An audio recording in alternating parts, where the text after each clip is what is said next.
AI did not break education. Let's just be clear with that, right? What AI is doing is exposing the cracks that we already have had for centuries, right?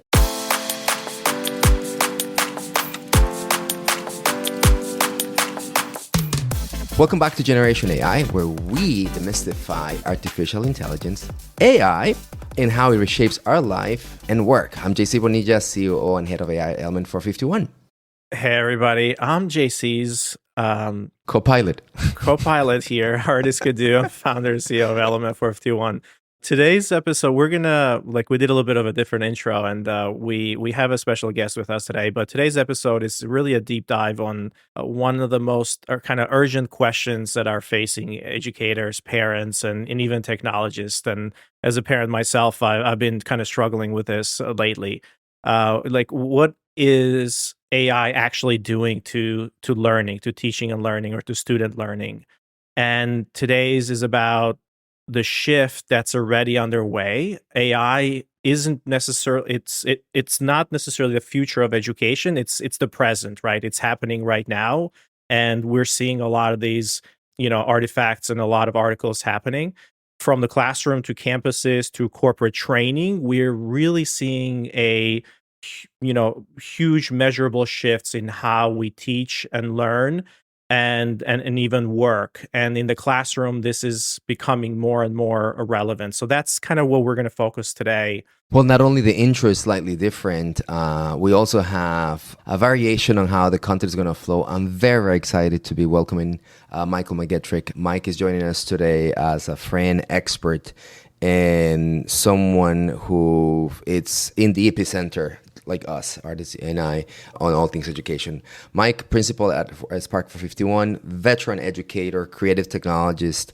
And one of the things that caught our eye, not only you speak about this as an expert, but you just wrapped up a course. And one of the learnings and conversations we're going to be having here is what I call syllabus of one. So Mike, your experience and how you introduce AI in the content and your pedagogy, but also having the conversation on how to generalize it. So syllables of many, right? And then I'd like to welcome you, and so happy to have you here, Mike. Wait. I also want to, we didn't introduce him as Master Scout or Master Eagle Scout. What was the title, Mike? I'm an assistant scout master. Mike, welcome to the show. Let's start with a bit of background setup. And I think that's an important disclosure as we have this conversation. Us three, we're the products of education, and we're having a conversation about education, right? Education is core to our lives. We all taught or teach. In work, we're in the epicenter of education. In a way, work and education are the same thing for us. But outside the classroom experience and inside the classroom experience, we have been joined by really interesting backgrounds. Ardis, Mike, I believe you have a beautiful urban experience that dabbled with multiple responsibilities as you did your undergraduate. I had a more traditional campus immersion. And us three, we were joined in grad school. We became friends, but we understand the power of education, the power of socialization, but also the power of not so great teaching, right? And we've been in that ecosystem in and out. And in a way, all these experiences shape the conversation we're going to have. So in terms of disclosure of biases or where you come from, it's a really important thing. With that, let's start with you, Mr. McGetrick. So you told us that you have had a really interesting experience in a course at Brooklyn College where you teach. And I'm assuming a lot of Mid-Journey, ChatGPT, creative design thinking is part of what you do. So let's start with you. What's happening in your course and how is AI meeting your teaching style, my friend? Well, thanks so much, JC. And first of all, let me say thanks. I'm super excited to be here.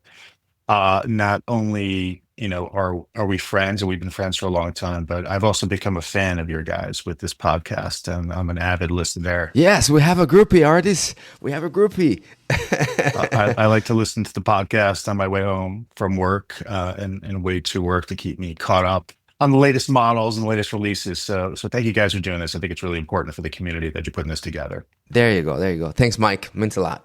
We're not in the classroom, but we're educating. Always educating. Absolutely. So let me talk a little bit about the course. I just finished teaching, and last night we had our final presentations, which were super exciting by our students. I've taught at Brooklyn College as an adjunct lecturer for the last 20 years or so. I took a little break for a couple of years to coach my son's basketball teams. But now I'm back in the fray. Actually, they approached me in the spring of last year, and they said, "Look, in our digital design program where you've taught, we really need a course on generative AI. It's obviously becoming really important for visual art and content creation design, and you're the guy we want to do it to design it for us." So that was, first of all, a very exciting opportunity to put together a curriculum from scratch. And so, it's something you think about deeply and you say, okay, well, what is this assignment, and what's going to be the best path forward for putting this together? Is it tool usage? Is it foundational thinking? Is it just getting work done faster? Is it combining traditional techniques with artificial intelligence, content generation, generative AI? And the answer is it's all the above, right? That's the conclusion you have to Of come course, to. you gotta feel. Of course, right? And so, the way I approached it is to say I need to make sure that I am building a foundation of knowledge and principles for design that have been passed down for generations, and make sure those are being taught. And so build that theory of design principles like composition and balance, emphasis, rhythm, unity, contrast, and allowing the students to apply those design principles using generative AI tools. And for me, it was an amazing experience, and for the students as well. Just I had a lot of traditional art students.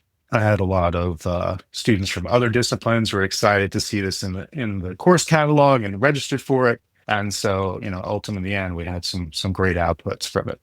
So, Mike, one of the things that you mentioned is like you have the principles and then how you apply those. Would it be, from kind of my experiences, working on the design world and kind of what we're doing right now with AI, there's just the idea of creating a lot of things really, really fast and experimenting and having a lot of outputs. I feel like that's really a huge unlock. So rather than you spending, the whole semester producing one artifact, now you can kind of put out many, many artifacts. Like what was the like what's been the unlock for your students, like the traditional way versus kind of the way with AI? Like what's been the change? So that's a great point. And one of definitely the things that we uncovered was that we can teach principles week after week and see them immediately apply. So in the past, might teach a few foundational principles in a lecture and some exercises, and I'd give the students a week to come up with a project. And what we're doing instead is we're introducing those principles, for example, composition, balance, rule of thirds for layout. And we're seeing those applied immediately within 2 to 5 minutes and in multiple iterations. So, something that would have taken them, a week to build a project out of now takes minutes. So, you start to say, okay, well, am I doing my job as an educator when it takes 5 minutes for them to apply the principle? All right. There's a quote that I really love by Herbert Simon, who's a Nobel Prize winner, who's had a lot of foundational impact on education and psychology. And this quote says, "Learning results from what the student does and thinks, and only from what the student does and thinks." Meaning that, what the teacher says has less impact on learning than what the student actually does and thinks in their mind. Are they forming a mental model of what this is all about? So that's what you try to design with a course in that uses generative AI to say, okay, these are foundational principles. This is how they've worked in the past. These are the rules, and let's think about them for a moment and show some examples, reflect on those, and now let's see them in action. And the doing becomes the prompt. The doing becomes the refinement of the prompt. And the inputs of the prompt, like how do I help them think about it a little further, artists? and this is something that you and I have talked about.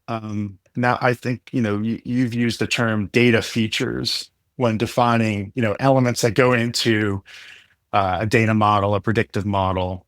And so I started thinking about it that way in my artist mind meld to say, how can I translate these principles into data features that can be used in prompts? So Interesting. lighting is a data feature, camera angle, colors, mood, style, historical style. And I start to introduce the students that way to think about them as like what would be layers of visual information and now become sort of data layers in your prompt. Interesting.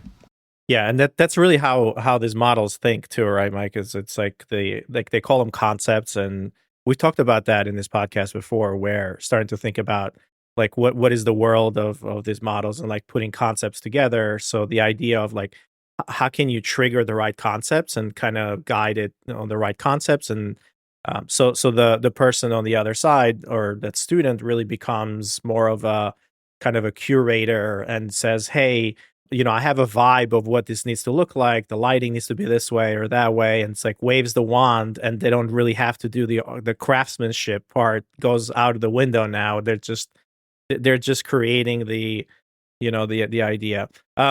We can talk about this all day in terms of like visual design and like teaching and how that can work. But JC, we need to move on, right? Keep us on track here.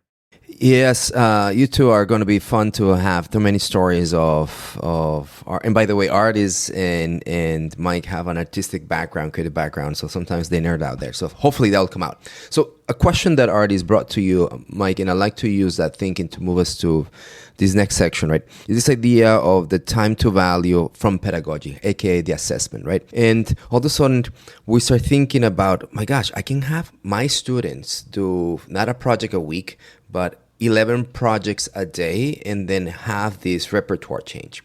We heard from this really early on from one of our AI thinkers, and we love the work that Ethan Mollick does, but it was called the homework apocalypse, right?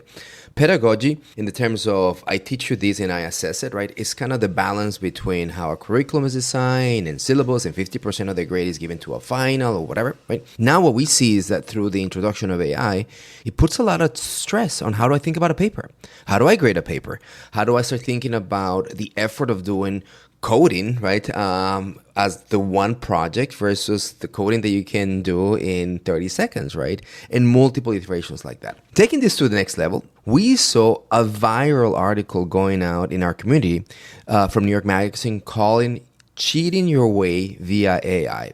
Specifically in this article, grounding the story on a school dropout, more like spelled out, from Columbia University, where he basically went viral on his social media indicating two things. I basically cheated my way through college. 80% of the work that I've done was all AI generated. Number two, he cheated on his, he used the word cheating, right? He cheated on his interviews and tried to land at least one interview from the big four. Think about coding and whatnot.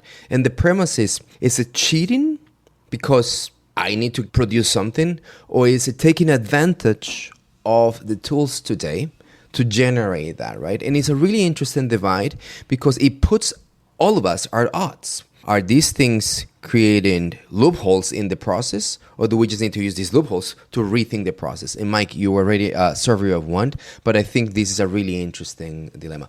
Ardis, you also read the article. Actually, you shared it. What was your takeaway on this article as we think about fighting the tide or swimming against the tide when all things education? Yeah, I mean, it was an interesting article, right? It basically goes into the name of the article is Everyone is Cheating Their Way Through College. And, it goes into details of how students are basically using ChatGPT for everything. They're using it. There was one example where a student actually used to, the professor asked, in a couple of sentences, introduce yourself and say something, or what are you trying to get out of this course? And the student actually put that into ChatGPT, introduce yourself and try to see what you can get out of this course. So we're, there's this dilemma or the dichotomy, right? It's like we're looking at AI on the creative fields, and Mike is using it in different ways in the classroom. to get more and to get better and to get better output, something that would have taken, let's say, 5 classes to go through iterations and craftsmanship and get these outcomes, you now can get into a lot more tighter. And then there's other use cases that people are showcasing as like, well, we're just bypassing the critical thinking, or we're bypassing like the work that somebody has to do in order to get the outcome out of the class. That's writing, that's critical thinking, that's paper writing, and so on and so forth. So you have both of those two different worlds, but essentially where we are today is the cat is out of the bag already, and the article just says every student is using this, and really the traditional like professors or the curriculum that's based on papers and that's based on this traditional way of evaluating students, it's out of the window. Like professors are just giving up, right? So something has to give and something needs to change. And that's really what the paper is all about, is basically kind of surfacing and saying, look, everyone who is in who was in college today, they literally grew up with ChatGPT and they don't know any better. So it's like you have to cater to them. Otherwise, we'll talk about this a little bit later in some discussion, but how do you become useful, or how do you make them successful in college, right? How do you give them the skills that they need? The biggest departure, I say, from today's thinking, right? And if you go back just 2 years ago, it was the detection dilemma. How do I use technology and AI to detect that it was AI generated? And I think that's just the just cheating basically part. That's basically out of the window. That's out of the window. I think that if educators, anyone who starts to think that way, they really are fighting the tide, right? So.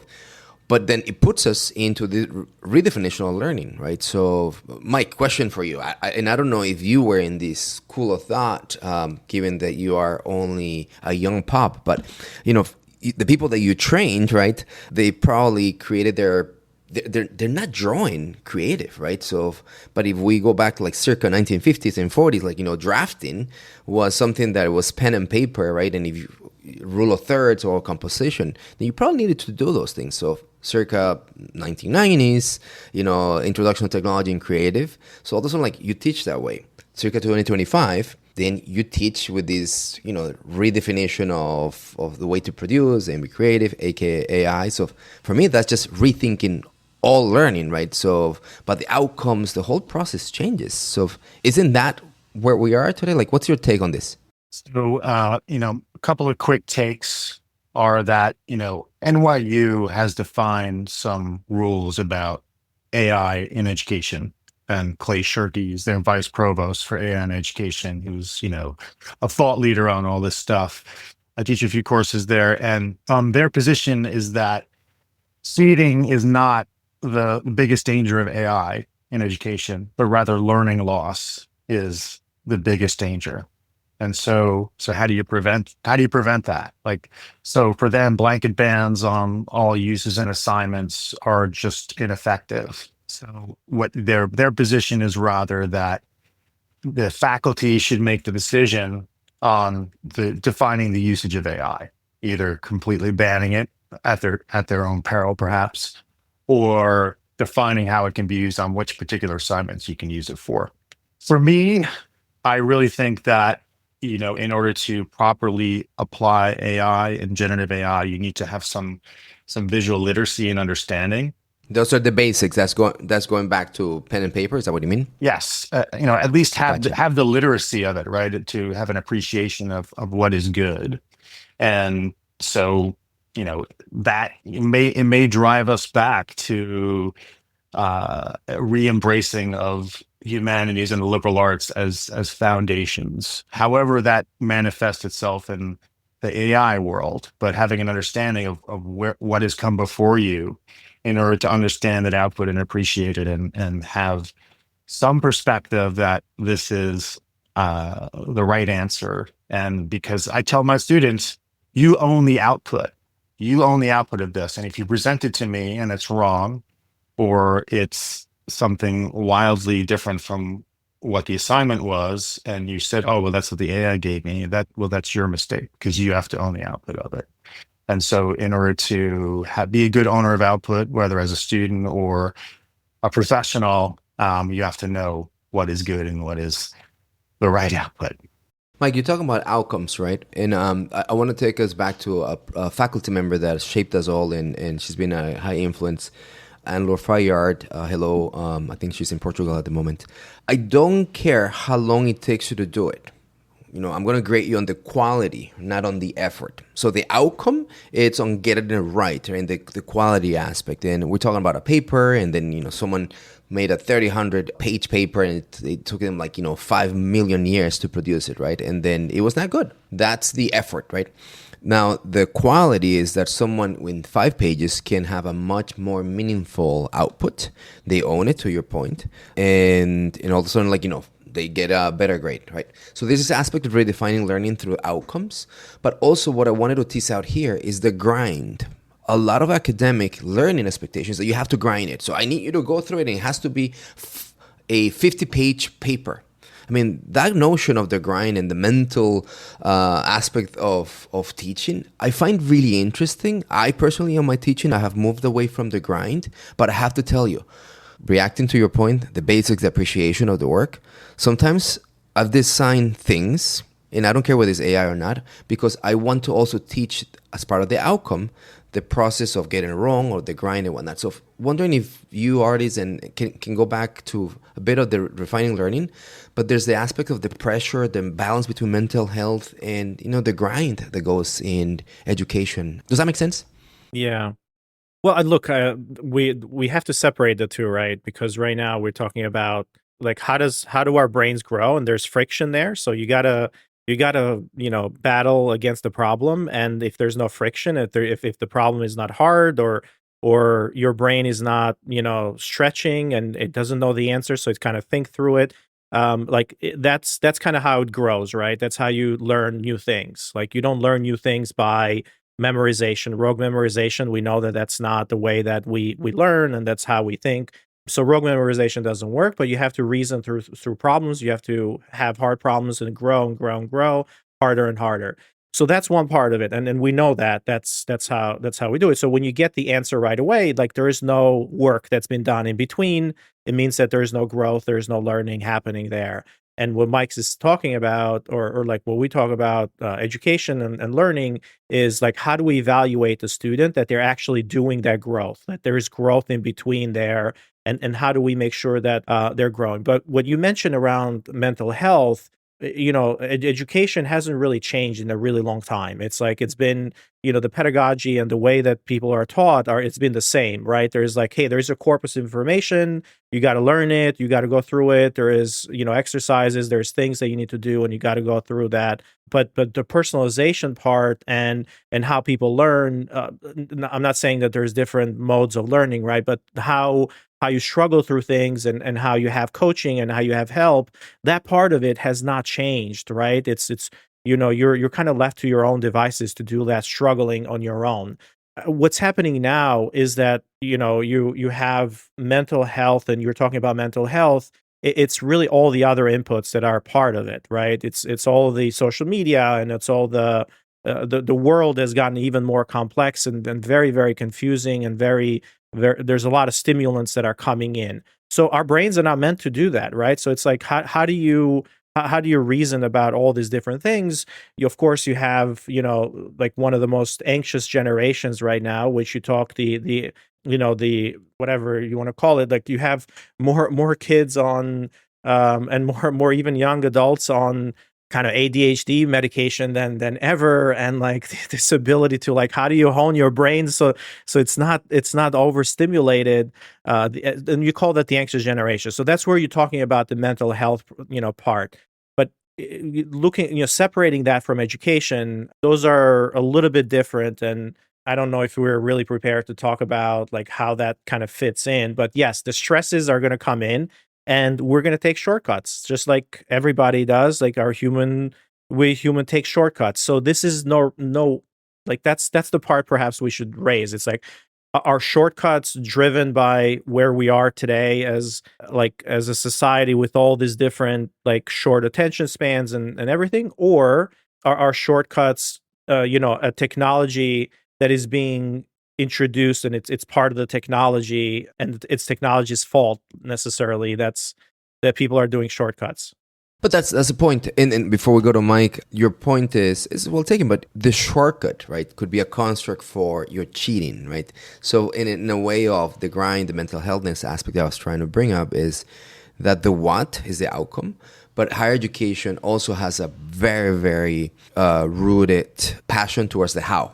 Right. And this is where if you sometimes don't follow the how, so it feels like you're taking a shortcut, and the shortcut can be labeled in the group of cheating or not. Mike, what do you say about this? So, we talk about students who may have spent 12 hours on an assignment now spending 1 hour on it. And so we start to ask ourselves, okay, well then what are they doing with that 11 hours now? How are they just Exactly. Are they scrolling through Yep. TikTok?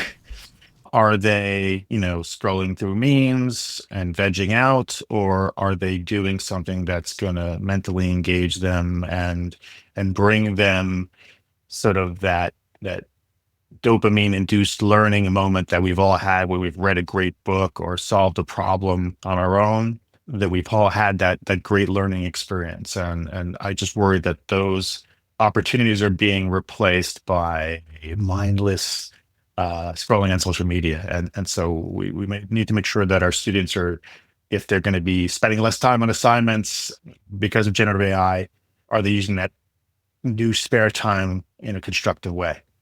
Yeah. JC, one thing I want to wrap this up with is go like we can move on to the next kind of segment here. But part of that article was that the student who got kicked out and cheated its way through Columbia, you know what his outcome was or his goal? To get a job? No. To prove that you can cheat? No. Okay, then I The reason I just failed the test. The reason why he went to Columbia, you did. That's right. So the reason why he went to Columbia is because the best way to set up your life is to marry someone, to find a wife. He went to Columbia to find a wife, yes. and to have a network of friends that he can, powerful people that he can have a network now. So essentially, like he achieved those things. Like if that's your only reason to go to an Ivy League school, to basically find someone who's really, really smart to start a family with, and then to have a network of friends that are potentially going to be successful in the future, and now you're going to be part of that. Like that is a not bad thinking. So it's like all the other things that you have to do, like the learning and the tests and all that stuff. It's like, hey, we're going to take shortcuts in order to kind of get through that, right? So the part that I want to kind of end it with, it's like it's not a cheating crisis, I would say right now. It's like it's a relevance crisis, right?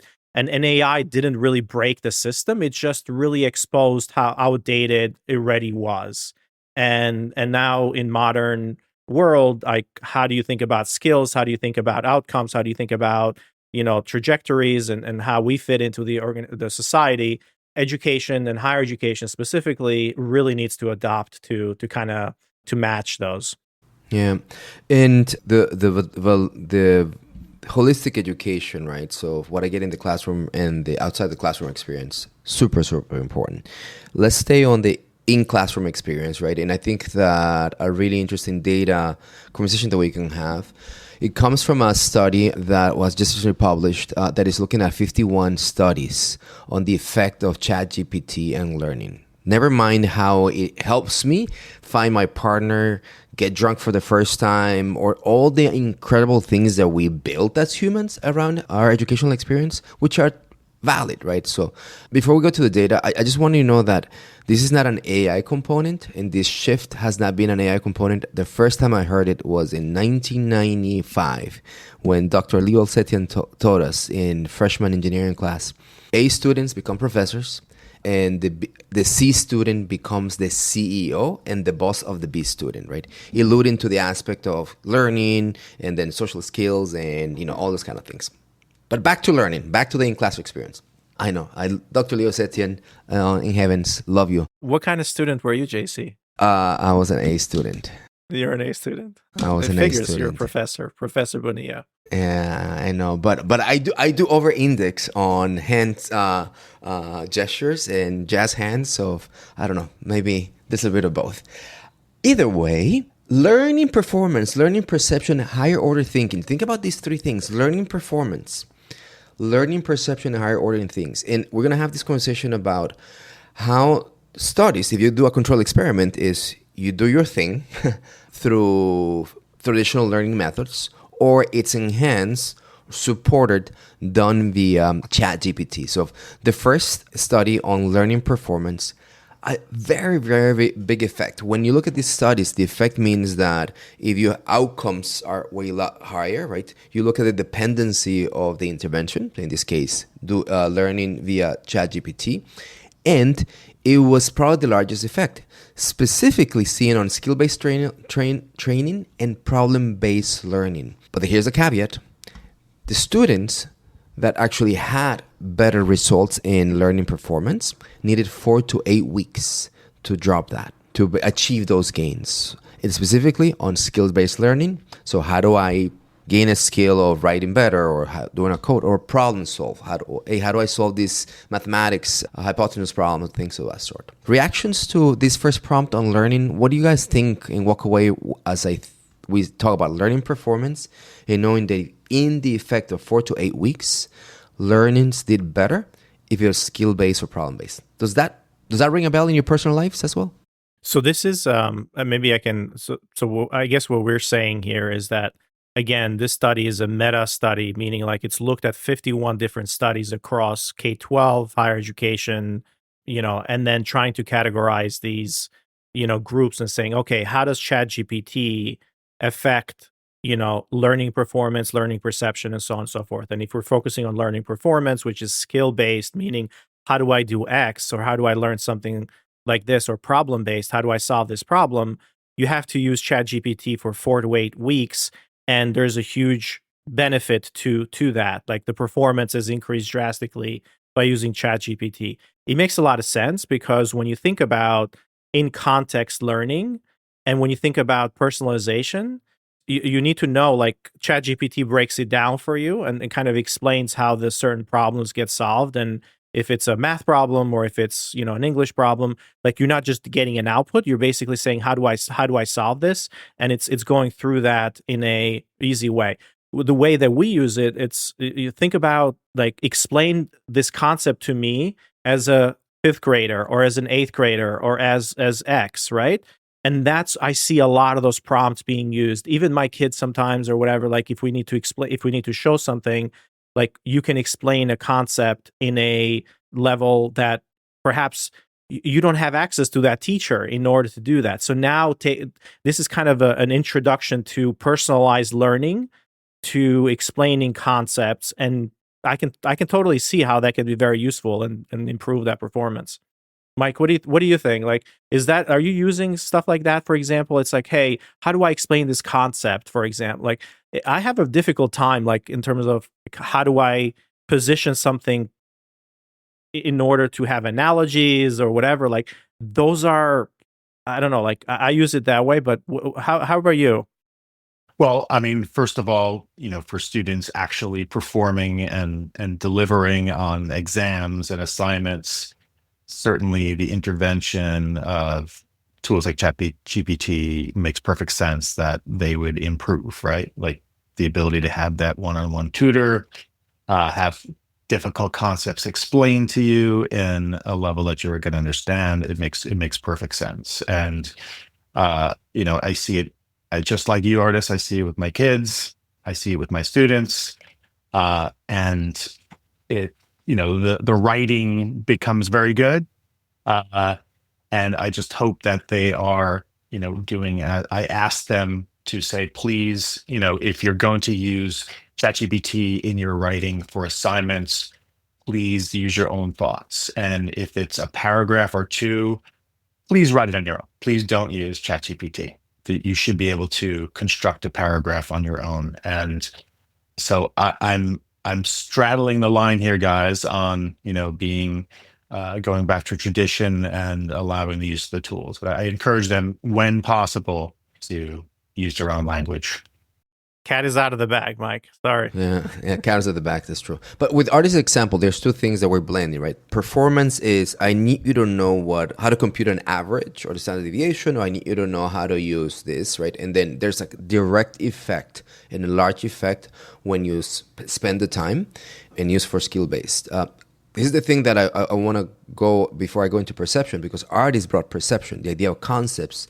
In concepts, the effect is moderate. So, sometimes I need you to teach a very interesting concept and I get inspired, the analogies, all that kind of stuff. There's an effect, but it's moderate. Here's a caveat.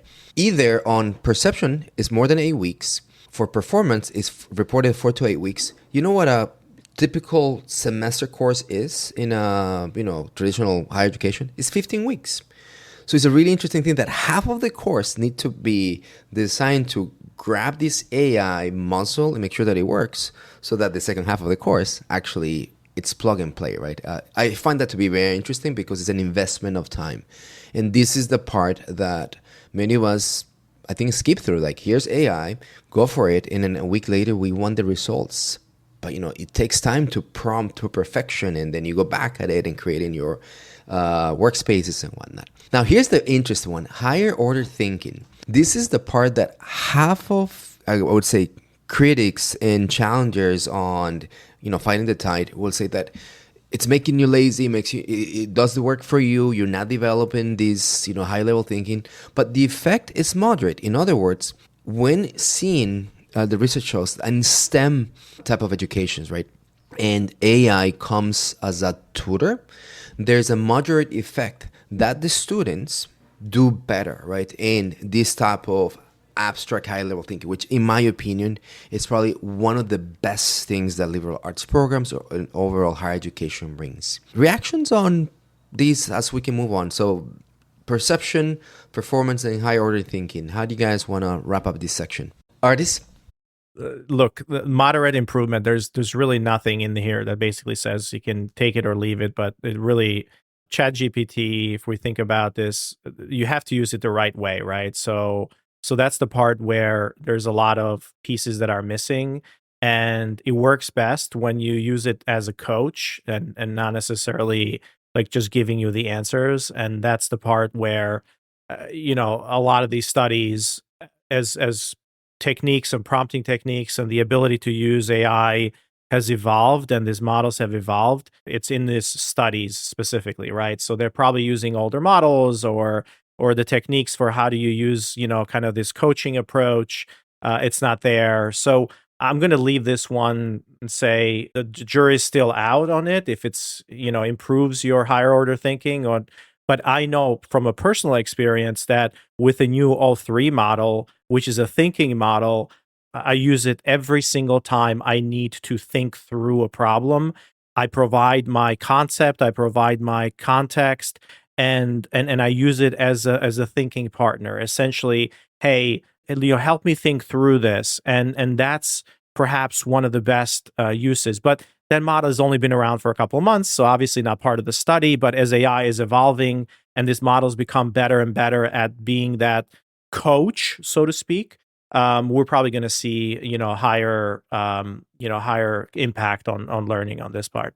Yeah. Look, for higher order thinking, there's scaffolding that is needed, and one of the funny memes that it's coming out in higher order thinking is that the Socratic mind, it's needed, and in this case, like the hottest thing in AI pedagogy in the last 2,000 years is that Socrates is having a moment, right? Again, right? So it's coming again, and I think this idea of looking at AI as not a calculator but as a tutor, it's important in learning to do that. So just jumping on to Ardis's thoughts on how he uses ChatGPT and other sources for helping him think through a problem. A brain uses our synapses to, connect information and knowledge that we have. And, knowledge is not something that's lacking in Ardis's brain. So he's got a lot of connections that he can make already. And I worry about our younger students who have gone through this, past couple of years using ChatGPT through all their assignments and, not building up a store of knowledge that can help, connect thoughts together that, will allow the knowledge to grow and generate that higher order thinking, right? So um, that is, brings us to just, helping them to understand their own learning process. And there's going to come a point where we're going to have to teach students about the learning process and make sure that they're not cheating themselves and that there's a certain amount of effort that's going to go into it, and make sure that if they're going to go to a 4-year college and have the coming of age experience, that it truly is one of coming of age, and that they're not cheating themselves for using these tools. And that's my greatest fear. And I'm sure we'll deal with it as time goes by. Mike, let me pivot from what you're just saying, right, to the manifestation of education today in AI and how it's creating this stress, right, in the learning pedagogy and systems, and how it translates to the workplace. So, recap. Sure, a lot of us approach education for multiple reasons, right? And multiple benefits, social, economic, and whatnot. But the aspect of work. So I'm going to come to higher education because the saying is, if you land into a good school, you're going to be okay. You're going to find a good job. We know AI is taking a lot of entry-level jobs. And if anything, right now, we start seeing these younger professionals probably struggle with that mindset. Here's my question to us as we start talking about this last section. And I think, Ardis, you have a really interesting article on Reid Hoffman that probably you can sprinkle some of your thinking here. But I am a 21-year-old new professional and have a job. I'm going to be coached by someone who is 55, a boss, and he, let's say it's JC Bonilla, right, doesn't know much about AI. And all of a sudden, I've been trained with this AI heavy front, like in a good educational program, right? I am AI ready and I have high level thinking, like this has worked, but at the same time, my receiving and my coach is not there. So I find that really interesting that in the workplace, it's AI upskilling, right? Or outskilling some people, and we're going to go through also that shift there. So just a quick conversation around what's your thinking as it relates to education, meeting the workforce, and all things learning and development. Ardis, you want to take a stab at this? Yeah. Well, I guarantee you this, that the workforce of today, even today, like there's you're seeing from a lot of CEOs, and you're seeing from you saw the letter from the Shopify CEO, and you saw a lot of different CEOs a lot kind of putting intent, right? their own right. So basically what they're saying is that, hey, if you're not going to use AI in your job today, then we might not have a place for you here. So we're moving the organization to everybody trying to use AI as part of their jobs. We need to streamline things. AI becomes a central point.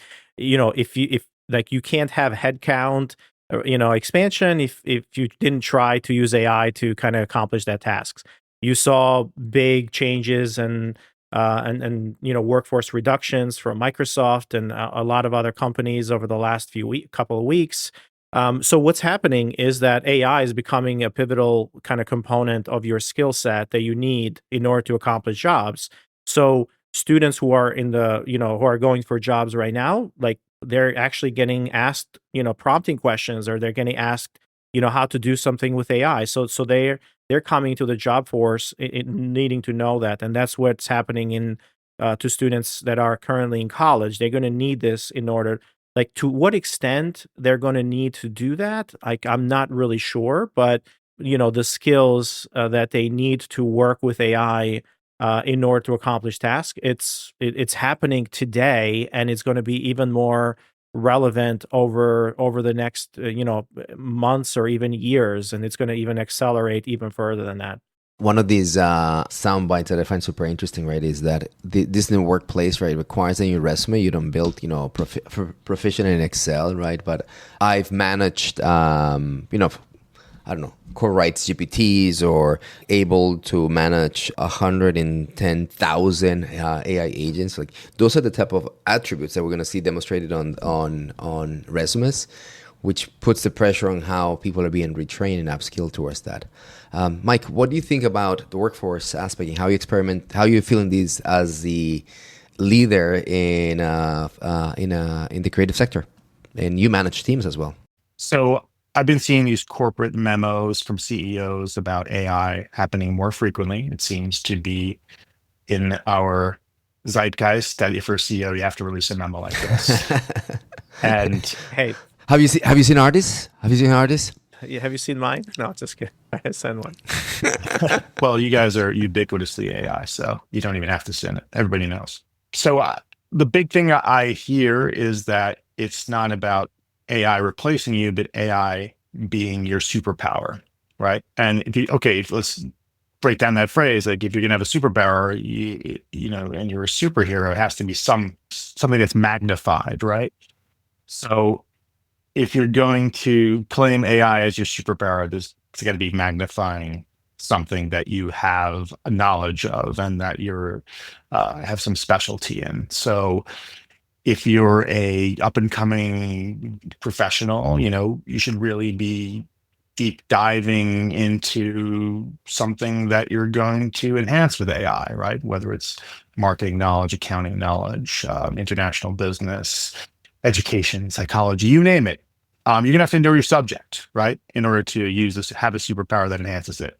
So I really encourage that, in our work in higher education marketing, you have to know things about marketing in order for AI to fundamentally enhance it. So that's where I stand on it. Like if you're gonna make you a superpower, you're gonna have something that it needs to magnify. Yeah. I actually have a kind of an opposite kind of opinion on that, and this is something that we've seen, recently as well. But I also heard just an interview with Andreessen, Mark Andreessen, and he's the one of the co-founders of Andreessen Horowitz with A16Z fund. But anyways, he was talking about like, hey, what kind of companies or what's gonna make these CEOs and companies succeed, and like what do the people need in kind of this world of AI and the part that, like where he went, he said that look, you no longer with AI, you're going to need folks who can connect different pieces together, right? Who can make a connection and who are kind of generalists and they know a lot about a lot of things, although they know a little about a lot of things, and they can use the AI to go deep in each individual area into those things, right? So the AI can help them with the depth. So if you think about the T-shaped individual, like when you have the top of the T, like the breath part is something that AI is not very good at right now. So you need to know like where to look, how to put things together, how to connect things. And when traditionally you've seen leaders in the past be really good is like leaders that like can talk to investors, leaders that can talk, they can talk marketing, they can understand numbers, they can, you know what I mean? So putting all those pieces together and like that's been very successful. I'm talking about this in the sense of leadership and kind of leading organizations and so on and so forth. But the AI now is helping those leaders do a lot more because they can go very deep and they don't need the experts or they don't need the team of experts anymore to say, oh, okay, I understand how this connects together, but now let's evaluate, let's say, this business, or let's go deep into this marketing campaign, and I need all the experts in there. So this notion of generalists or managers of AI is something that's kind of been thinking a lot about, and it's becoming more and more, relevant. So I don't know. I don't know how that affects education, to be honest. I mean, when you look at education, it's like first of all, we really need to redefine kind of these assessments and how we work with assessments. You really need to redefine how AI becoming kind of a collaborative tool, and then there's going to be a lot of different changes that are happening. But that is the one trend that I would say know a little about a lot of things and not go very deep into one thing. Nicely said. Let's wrap up, and I'd like to just do it with a round robin of where we are today. So AI did not break education. Let's just be clear with that, right? What AI is doing is exposing the cracks that we already have had for centuries, right? And we can keep on coming and highlighting those. So question for us to wrap up is, if there's one thing you can change tomorrow in how schools approach AI, what would that be? Mike, we'll start with you, and then Ardis, you can close and then take us home. So for me, it's going to be, we're probably going to have a new introductory course called My Learning Journey, and explain to students how learning happens and how they are active participants in that learning process. They're not recipients of knowledge. They are the generators of that knowledge and the generators of that learning process. So I really feel we're going to need that. And I just, I'm one of the biggest fans of higher education there is out there. I believe in its transformative power. I've been working in the field for 30 plus years, and as a teacher and as a higher education marketer, and I believe we have a bright future. So, but we're in transformation, so let's embrace it. And I'm excited to be along for the ride. Professor McGetrick, thank you so much. Ardis, what do you got? I like that. I like that. I know, right? He came very professorial, right?